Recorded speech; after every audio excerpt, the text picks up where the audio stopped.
আসসালামু আলাইকুম ওয়া রাহমাতুল্লাহি ওয়া বারাকাতুহু। আজকের এই ভিডিওতে আলোচনা করব, এক বোন প্রশ্ন করেছিলেন বাচ্চাকে দুধ পান করানোর পরে দুধ অনেক সময় দুধের নিপলটা ধরে বাচ্চার মুখে দিতে হয়, যাদের বয়স আছে 30 দিন 40 দিন।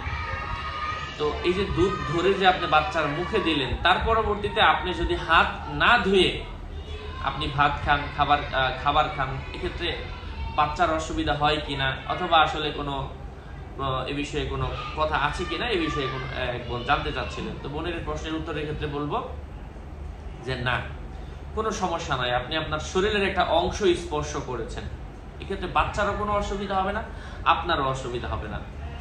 এগুলো অনেকে গ্রামগঞ্জের মধ্যে হয়ে থাকে যে আপনি কাঁচা মাছ খেয়েছো, এখন বাচ্চাকে দুধ, মানে কাঁচা মাছ বলতে মাছটা ভাজা ছাড়া খেয়েছো, অথবা মাছটা সন্ধ্যায় আনা হয়েছে, অমুক সময় খাওয়া যাবে না, তুমি অমুক সময় চুল আশ্রিয়েছো, নানান ধরনের কথা আমাদের সমাজের মধ্যে প্রচলিত আছে।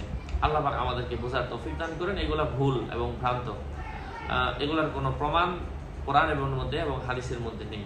আল্লাহ পাক আমাদের সবার ঈমানকে হেফাজত করার তৌফিক দান করেন। আল্লাহ পাক আপনাদের সবাইকে সুস্থ রাখেন, ভালো রাখেন। আসলে এগুলোতে কোনো ধরনের অসুবিধা হয় না।